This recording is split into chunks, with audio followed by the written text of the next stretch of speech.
এই hello WhatsApp guys, কি অবস্থা সকলে? আশা অনেক ভালো আছো বলার দরকার নেই, আল্লাহর মতো আমরা অনেকটা ভালো আছি। আজকে টাইটেল এবং থাম্বনেল দেখে তোমরা অলরেডি বুঝতেই পেরে গেছো আজকে আমরা আছি মিরপুর চিড়িয়াখানায়।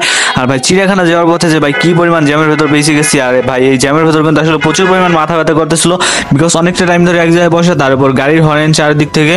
ফাইনালি অনেকটা পর স্ট্রাগল করার পর কিন্তু আমরা চলে আসি মিরপুর চিড়িয়াখানায়। আর এখানে দেখতে পাচ্ছ গাড়ি পার্কিং করে কিন্তু আসলে বাইরে থেকে খাবার নেওয়া হচ্ছিল, বিকজ ভাই ভেতরে কিন্তু আসলে খাবারের দাম ডাবল দামে রাখে, তো যার কারণে কিন্তু আমরা বাইরে থেকে খাবার নিয়ে নিচ্ছিলাম।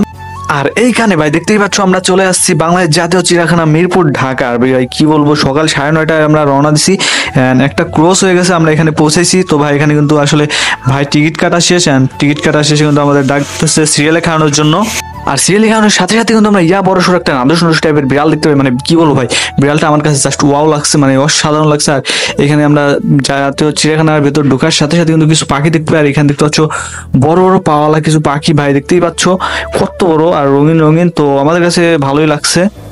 তো ভাই পাখি দেখা শেষ হলে কিন্তু আমরা চলে আসি হরিণ দেখতে। আর এখানে দেখতে পাচ্ছ ডোরা কাটা হরিণ, বাট এইটা কোন জাতের হরিণ আমি বলতে পারবো না, আমি সঠিক করে জানি না, বাট হরিণগুলো দেখতে আমার কাছে খুব ভালোই লাগছিল। আর এগুলো কিন্তু ঘাস খাচ্ছিল। আর হরিণ দেখা শেষ কিন্তু আমরা চলে আসি বনের রাজা সিংহর কাছে। ভাই এখানে দেখতে পাচ্ছ সিংহর কিন্তু এখনো দাড়ি গজায়নি। তো যাই হোক ভাই, সিংহ আমি ভাবতেছিলাম ঘাস খাচ্ছে, ও ভাই এটা কি কত হা করছে। তো যাই হোক ভাই, আর এই দিক দিয়ে কিন্তু ব্র্যাকেট কাই দিচ্ছে যাতে সিংহ এদিক না আসতে পারে। তো যাই হোক সিংহ দেখা শেষ হলে কিন্তু আমরা চলে আসি লোনা পানির কুমির দেখতে। গাইস একটা মোস্ট দেখার মতো জিনিস, বাট এটা ভাই কি দেখবো, সারাদিন খায় আর ঘুমায়, কোনো কাজ নাই।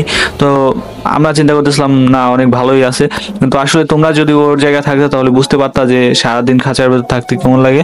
তো যাই হোক কুমির দেখা শেষ হলে আমরা চলে আসি হালুম মামার কাছে। দেখতে পাচ্ছ এখানে কিন্তু একটা রয়্যাল বেঙ্গল টাইগার, আমাদের জাতীয় পশু, দেখতে পাচ্ছ এখানে হাঁটতেছে।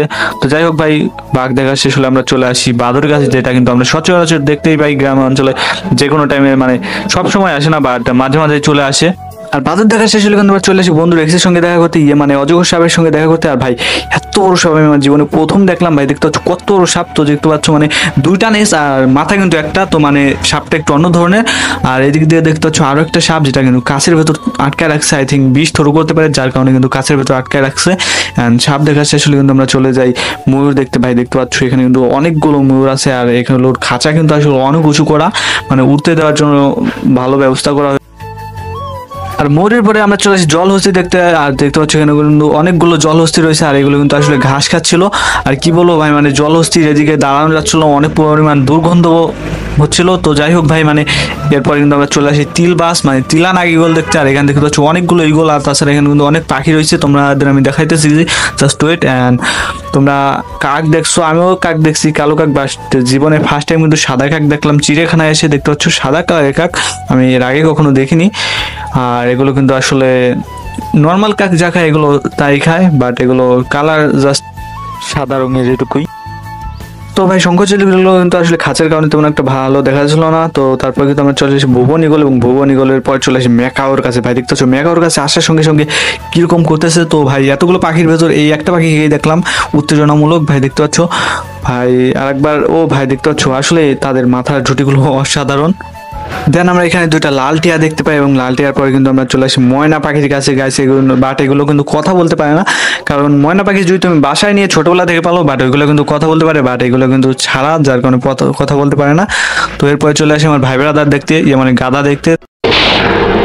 আজ প্রথমবার কইছস তাই মাফ করে দিলাম, কিন্তু দ্বিতীয়বার যেদিন কবি সেই দিন তোর কলজাটারে তাই না বাইর করে আমি ওজন করুম।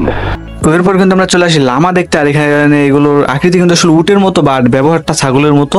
তো যাই হোক ভাই, এখানে আমি ইনসাল্ট করলাম না, কিন্তু জাস্ট যেটা সত্যি ওইটাই বললাম। তো দেখতেই পাচ্ছ, আর এখানে লামাগুলো কিন্তু আসলে বসে রয়েছে, 3টা লামা। দেন আমরা চলে আসি ক্যাঙ্গারুর কাছে। আর ক্যাঙ্গারুর কাছে আসতে পারলে দেখতে পারবা যে ক্যাঙ্গারুটা আসলে শুয়ে রয়েছে, বাট আমরা দেখে তেমন একটা মজা পাইলাম না। তো যার কারণে কিন্তু আবার চলে আসলাম জিরাফের কাছে। আর ভাই দেখতে পাচ্ছ জিরাফের মুখগুলো আসলে ডাইনোসরের প্রকৃতির, দেখতে পাচ্ছ জিরাফগুলো। আর এখানে কিন্তু ট্যাঙ্কি দিয়ে রাখছে পানি খাওয়ার জন্য, তারা কিন্তু নিচু হয় না গাইস, উপরেই খাবার দিয়ে দেয়, উপর থেকেই খায়। তো গাইস এরপর আমরা চলে আসি জেব্রা দেখতে। আর জেব্রাগুলো কিন্তু আসলে তোমরা সচরাচর রাস্তায় দেখে থাকবা যে জেব্রা ক্রসিং, তো আসলে এই জেব্রা থেকে কিন্তু জেব্রা ক্রসিং এর বুদ্ধিটা আসে। আর জেব্রার পর কিন্তু আমরা দেখি যে ঘোড়া তো আসলে সব প্রাণীকে ঘাস খাবার দিয়ে দিচ্ছিল, এখানে কিন্তু যথেষ্ট পরিমাণে খাবার দিয়ে দেওয়া হয় পশু পাখিকে। তো তারপর আমরা চলে আসি কমন ইল্যান্ড দেখতে। আর এই কমন ইল্যান্ডটা কিন্তু আর কিছুই না গাইস, এটা কিন্তু একটা প্রজাতির হরিণ। আর এগুলো শিং তো দেখতেই পাইতেছো গাইস, মানে কত বড় বড়। এগুলো যদি একবার পেট দিয়ে ঢুকে তো ভাই ওটা জায়গায় শেষ। তো এরপর চলে আসি আমরা এশিয়ান হাতি দেখতে। আর ভাই দেখতে পাচ্ছ ওই দিক দিয়ে কিন্তু আরো হাতি আছে, তবে প্রত্যেকটা হাতির পায়ে কিন্তু শিকল বাঁধা, যাতে একটা আরেকটার সাথে যুদ্ধ না করতে পারে। আর এদিক দিয়ে কিন্তু হাতির খাবার নিয়ে চলে আসছে, তোমরা দেখতেই পাইতেছো। তো তারপরে কিন্তু আমরা দেখতে পাই ষড়যন্ত্রকারী শিয়ালকে। আর এখান থেকে শিয়াল কিন্তু ওদিক যে খেলা আছে। অ্যান্ড দেন কিন্তু আমরা চলে আসি আফ্রিকান গন্ডারের সঙ্গে দেখা করতে। ভাই দেখতে পাচ্ছ এখানে গন্ডার কিন্তু বাইরে বেরোনোর চেষ্টা করছে। আর ভাই সামনের বড় একটা শিং, সেটা দিয়ে কিন্তু ক্রমশই খাঁচা ভাঙার চেষ্টা করতেছে। আসলে ভেতরে থাকাটা গন্ডারের জন্য, গন্ডার মানতে পারছে না যে গন্ডার ভেতরে থাকবে, বুঝতেই তো পারছো। এরপরে আমরা চলে আসি ভোদর দেখতে গাইস। মানে চিড়িয়াখানার ভেতর যতগুলো পশু পাখি দেখছি তার ভেতর এই প্রাণীটাই আছে, যেখানে কোনো সময় শান্তশিষ্টভাবে বসে থাকে না। দেখতে পাচ্ছ একবার পানি থেকে নামছে, আবার একবার পানি থেকে উঠে যাইতেছে। মানে এই শীতের ভেতরে ভাই পানির ভেতর নামতেছে কমসে কম ভাই মিনিটে 2-3 বার করে নামতেছে। তো যাই হোক ভাই, ভোদরগুলো কিন্তু আসলে সব থেকে আমার ইউনিক জিনিসটা লাগছে এই ভোদর। পানির ভেতর দেখতে পাইতেছো একবার নামতেছে একবার উঠতেছে।